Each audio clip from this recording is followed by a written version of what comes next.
Galactic Xenobiological Classification Report. Sector Sol System, Planet Earth.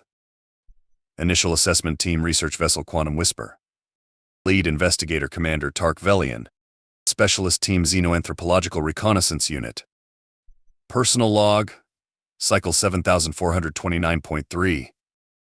The universe, in all its infinite complexity, has a sense of humor.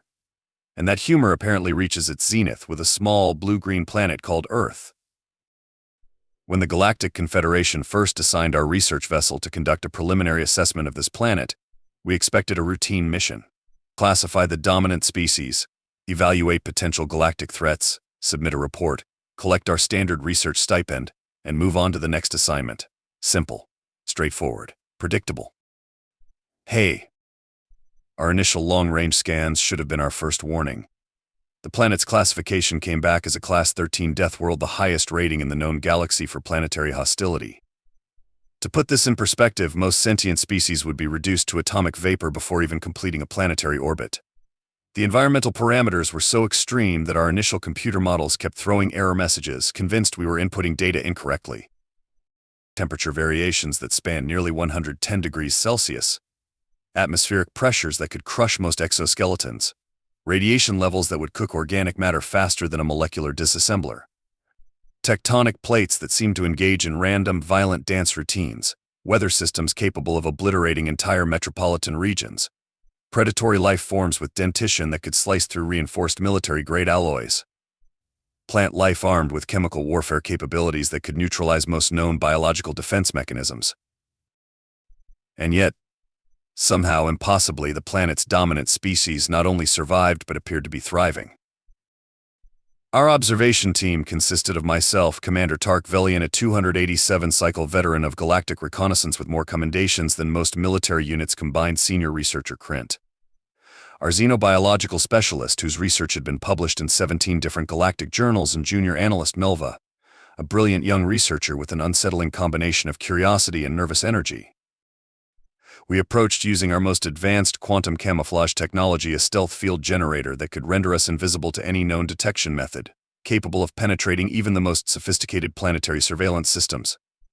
Our vessel, the Quantum Whisper, was a marvel of engineering, capable of molecular-level invisibility and equipped with sensors that could detect the respiratory patterns of a microorganism from several planetary distances. Commander Krint muttered, his sensory tendrils twitching as he processed the incoming data feeds. These atmospheric readings are fundamentally impossible. No organic species should be able to survive these conditions. I zoomed our primary observation interface into a region the humans had designated Florida, a name that, as far as our linguistic databases could determine, seemed to translate roughly to place where sanity goes to die. The landscape was a nightmarish combination of swampland, unpredictable weather patterns, and what could only be described as a biological arms race between various life forms. Massive reptilian predators, creatures that looked like they had been designed by a committee of sadistic engineers, lounged mere meters from human habitation. These alligators and crocodiles possessed jaw strength capable of generating over 3,700 pounds of bite pressure, a statistic that would obliterate most known species. And the humans? They seemed utterly unperturbed. Are those prehistoric apex predators? Melva asked, her voice a mixture of academic fascination and pure terror. Those are residential neighborhoods, I corrected, enhancing the visual feed. And those massive reptilian death machines? The humans consider them a minor inconvenience. Observe. On our high-resolution display, humans were not just existing near these prehistoric killing machines, they were actively sunbathing, fishing, in one particularly bizarre instance, attempting to wrestle them. Massive prehistoric predators. Voluntarily. Our initial classification models began to disintegrate faster than a quantum probability wave. Every single environmental factor we studied suggested these creatures should have gone extinct within the first few generations of their evolutionary process. High-toxicity environments, humans invented chemical protection and hazardous material handling procedures. Extreme temperatures.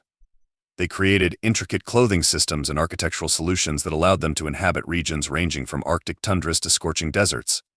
Predatory threats? They didn't just develop defensive mechanisms, they domesticated some predators and developed technological weapons to manage others. But it wasn't mere survival. They were accomplishing this with what could only be described as manic, almost psychotic enthusiasm.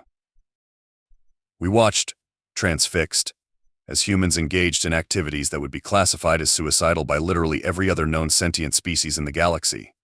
Skydiving, voluntarily hurling oneself from functional aerial transport with nothing more than a thin fabric contraption. Shark diving, intentionally submersing oneself in an environment populated by massive marine predators specifically evolved to consume living flesh. Volcano tourism, extreme sports, wilderness survival challenges. These were not the actions of a species focused on survival. These were the actions of a species that viewed danger not as a threat, but as an entertaining challenge. Krint's secondary sensory apparatus began to vibrate, a biological tell I recognized as pure existential panic. "They're not just surviving," he whispered. "They're enjoying the danger." "Correction," I responded, reviewing the mounting evidence. "They're not just enjoying the danger. They are actively, systematically, and creatively creating danger for entertainment." Little did we know we had barely scratched the surface of humanity's absolutely incomprehensible approach to existence. Our initial report would require not just reevaluation, but potentially an entirely new framework of understanding. And we had no idea just how wild things were about to get. Personal log continuation, cycle 7429.4. After our initial orbital observations, the Galactic Confederation's protocol demanded a ground-level reconnaissance. Not that any sane species would voluntarily set foot on a Class 13 Deathworld, but protocol is protocol. We selected our landing site with surgical precision, a region humans called New Jersey, which our preliminary research suggested was some kind of bizarre sociological experiment in human endurance. The quantum camouflage field would render us invisible, allowing us to observe without interference. Krint spent 3 full cycles calibrating our molecular displacement filters. One microscopic error, he warned, and will be simultaneously flash frozen and incinerated. Typical Tuesday for this planet. Our first ground-level observation revealed something fundamentally wrong with human spatial awareness and risk assessment. Take transportation, for instance. Humans had developed metal containers called cars. Essentially high-speed projectile vehicles made of combustible materials, powered by controlled chemical explosions, operated by biological entities with reaction times that made geological processes look spontaneous. And they didn't just use these machines, they seemed to derive genuine emotional satisfaction from them. We watched a human male, approximately 35 standard cycles old, deliberately modify his vehicle to make it louder and less efficient. Performance enhancement, Melva read from our linguistic database. A practice where humans intentionally reduce their transportation units' functional optimization for aesthetic pleasure. He's making it worse on purpose. Krint's mandibles clicked in pure incomprehension. But transportation was merely the appetizer in humanity's banquet of inexplicable behavior. In a nearby location, humans were engaging in something called extreme sports activities that would be classified as mandatory suicide in any other galactic civilization. A group was deliberately launching themselves down a mountain on narrow boards, navigating terrain that would liquefy most organic beings. Another cluster was attaching themselves to vertical rock surfaces using minimal protective equipment. "They're not being chased," Melva confirmed, double-checking our sensors. "They're doing this voluntarily, for enjoyment." Our xenopsychological matrices began to short-circuit. The environmental interactions were equally baffling. Humans didn't just exist in their environment, they seemed to wage a continuous, complex negotiation with it. In regions with massive predatory insects, they didn't evacuate. They developed intricate chemical compounds to repel them.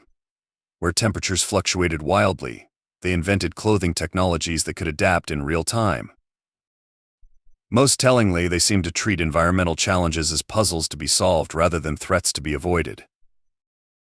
A particularly memorable observation involved a human female in a region with high UV radiation and temperature extremes. Instead of seeking immediate shelter, she was meticulously applying a chemical substance called sunscreen and arranging herself to maximize solar exposure, a process humans called tanning. "She's literally cooking herself," Krint observed, and appears pleased about it. Our linguistic databases struggled to translate the complex emotional states. Humans didn't just have emotions, they had emotional ecosystems more complex than most planetary weather patterns. We discovered entire human social structures dedicated to deliberately experiencing fear. Horror movies, haunted houses, extreme roller coasters, activities specifically designed to trigger fear responses for recreational purposes. No other known species voluntarily induced their own terror as a form of entertainment. Their medical practices defied all known biological logic. Humans would deliberately expose themselves to controlled versions of deadly pathogens, something they called vaccines, to build resistance. They didn't just survive diseases, they weaponized their own immune systems against them. Communication was another realm of absolute chaos. Humans communicated through multiple simultaneous channels: verbal language, facial expressions, body positioning, contextual nuance.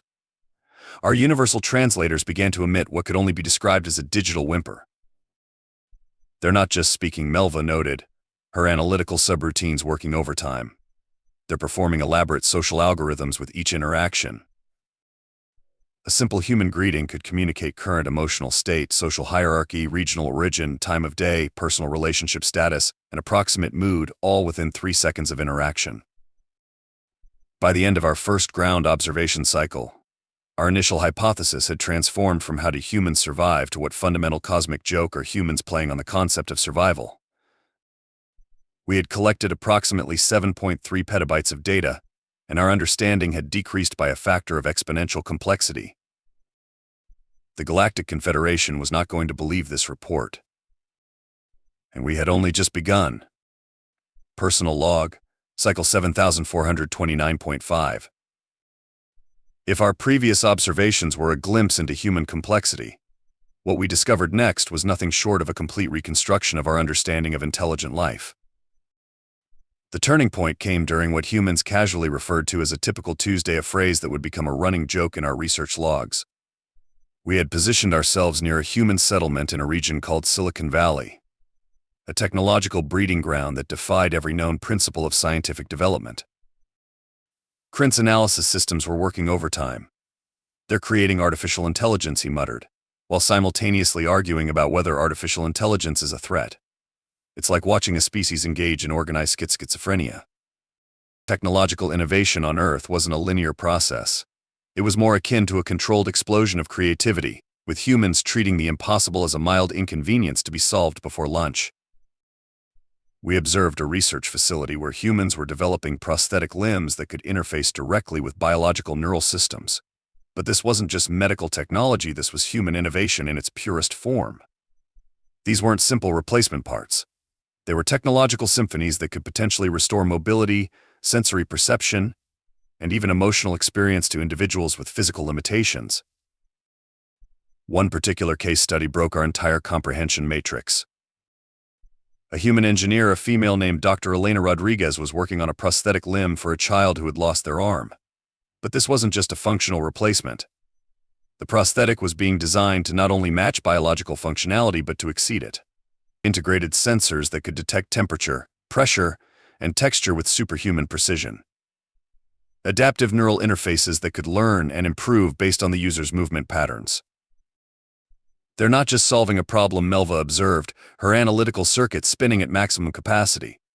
They're transforming a limitation into an opportunity for enhancement. The medical innovations were equally mind-breaking. Humans had developed technologies to edit genetic structures, create artificial organs, and develop targeted cancer treatments. But what truly stunned us was their approach.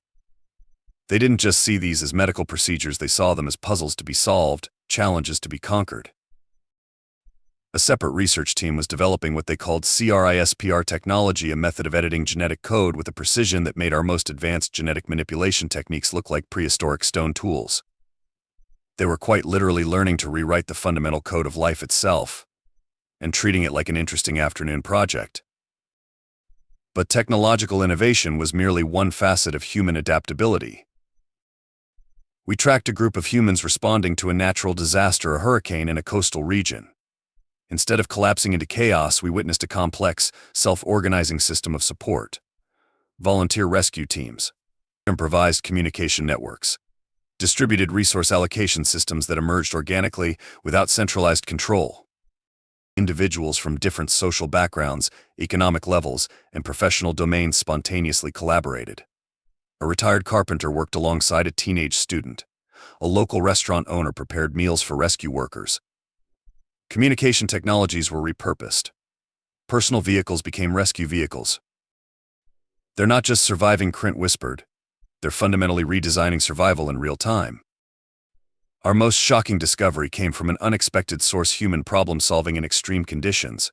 We studied documented cases of survival that would be considered statistical impossibilities by any other species. Take the case of Julianne Kopicki, a teenager who survived a plane crash in the Amazon rainforest. After falling approximately 10,000 feet, she walked through one of the most hostile environments on the planet for 11 days, surviving on minimal resources, treating her own wounds, and navigating through terrain that would obliterate most advanced survival experts. Or the story of Aaron Ralston, who, when trapped in a canyon with his arm pinned by a boulder, didn't wait for rescue. He amputated his own arm using a simple multi-tool, then hiked to safety. These weren't just survival stories. They were testament to a species that viewed impossible situations as temporary inconveniences. Our most sophisticated predictive models began to short-circuit. Humans didn't just adapt to their environment, they engaged in a continuous dynamic negotiation with it. Every challenge was an invitation to innovate, every limitation a puzzle to be solved. The Galactic Confederation's classification protocols simply didn't have categories to describe what we were witnessing. We had entered this mission expecting to find a primitive species struggling to survive. Instead, we found a civilization of innovative problem solvers who seemed to view the universe itself as a challenge to be understood, manipulated, and occasionally outsmarted. And we had only scratched the surface. Krint's final observation of the cycle perhaps captured our collective sentiment best: they're not a species. They're a force of nature with a sense of humor. Personal log. Cycle 7429.6. Panic is a strong word. Refined, galactic-level researchers do not panic. We strategically reassess our fundamental understanding of existence. But if we were panicking, nobody could blame us. Our research vessel's internal communication systems had been running continuous analysis loops for what equated to 72 standard hours. Krint had developed a nervous twitch in his secondary sensory tendrils that our medical systems couldn't explain. Melva's analytical circuits were generating so much heat that we had to install additional cooling mechanisms. The humans, meanwhile, were continuing their absolutely bonkers approach to existence with remarkable nonchalance.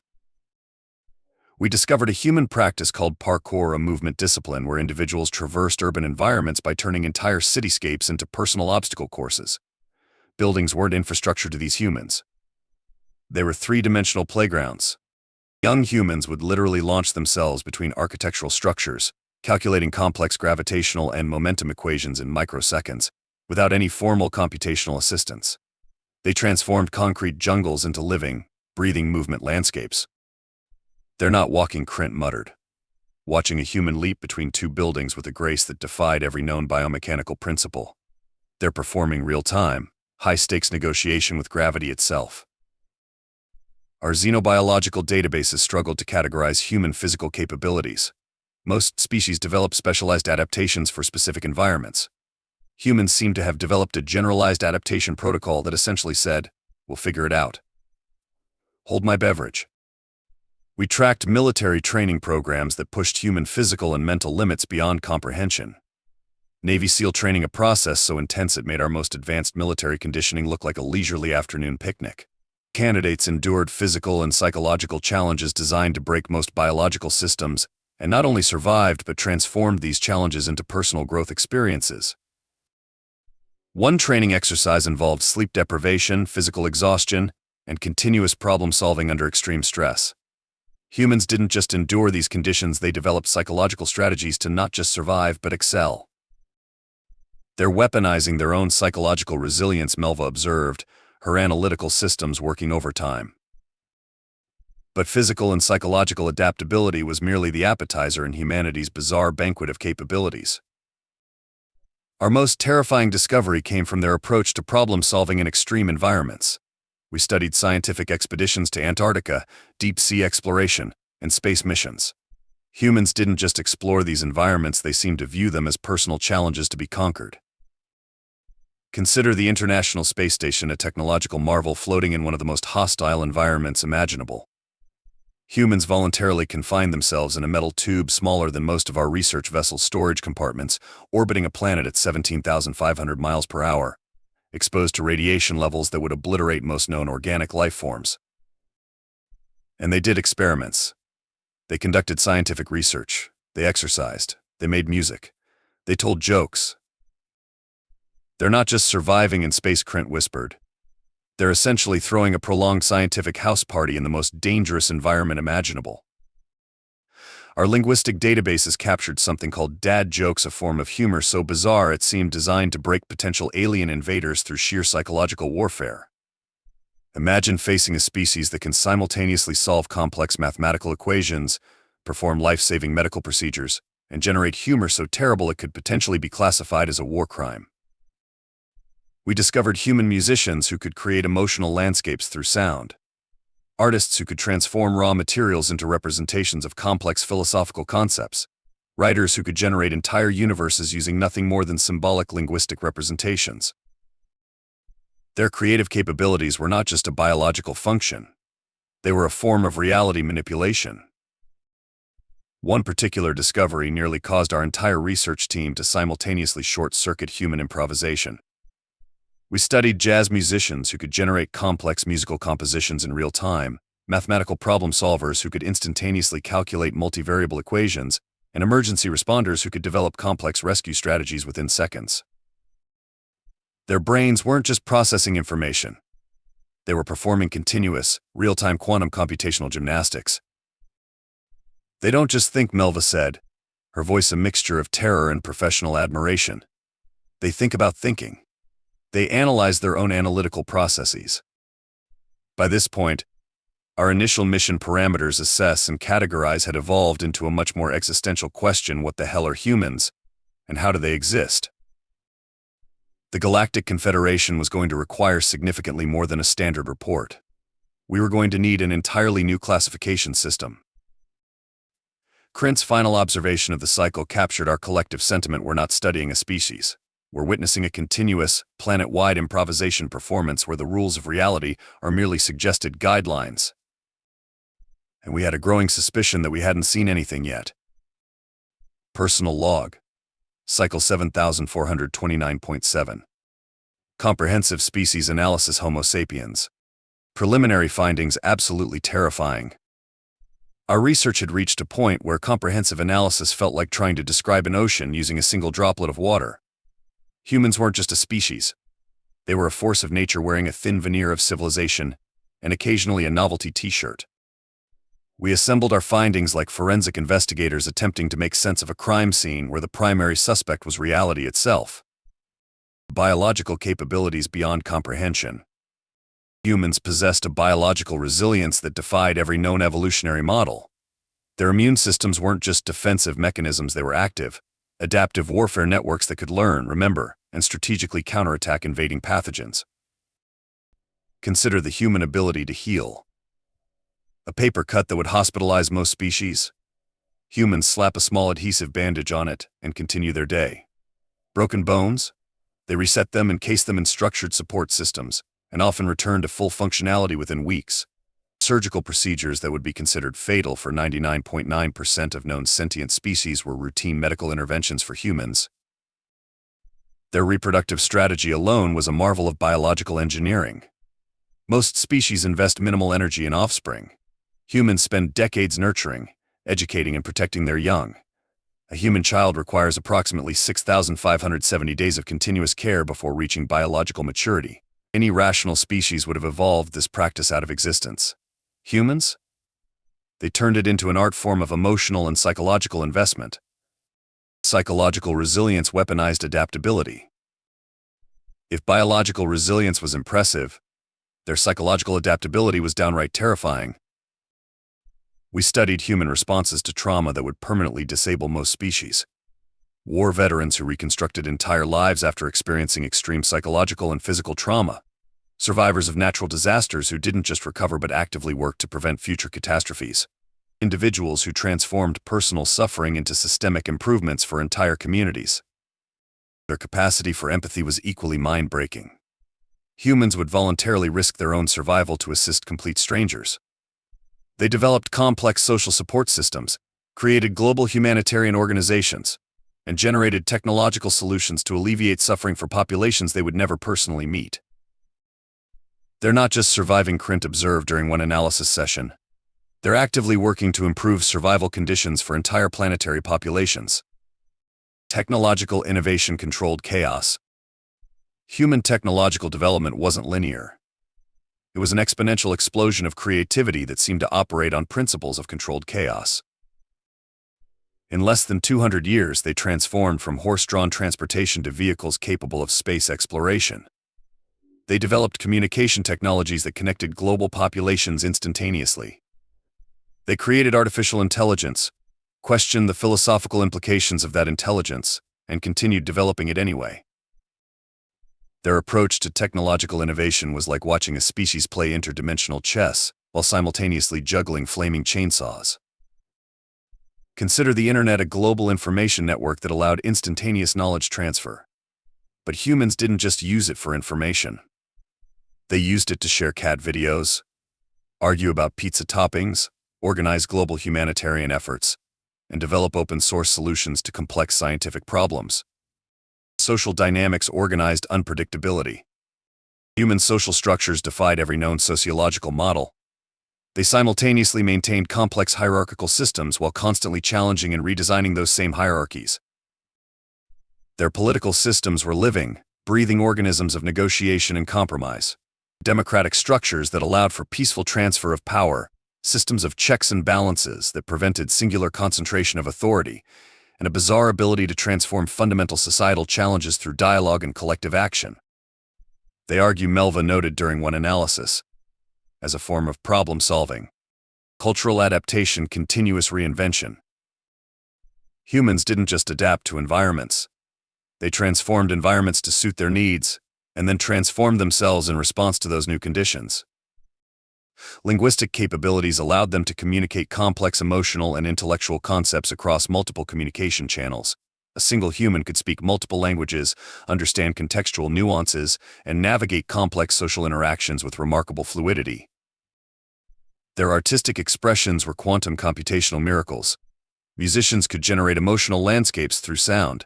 Visual artists could transform raw materials into representations of complex philosophical concepts. Writers could generate entire universes using nothing more than symbolic linguistic representations. Survival strategy organized rebellion against limitations.